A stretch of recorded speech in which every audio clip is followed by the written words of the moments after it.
mình toàn đến đây đấy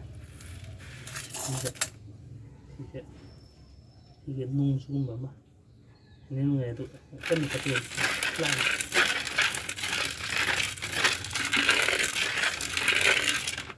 ini baru sih karena seperti tutupan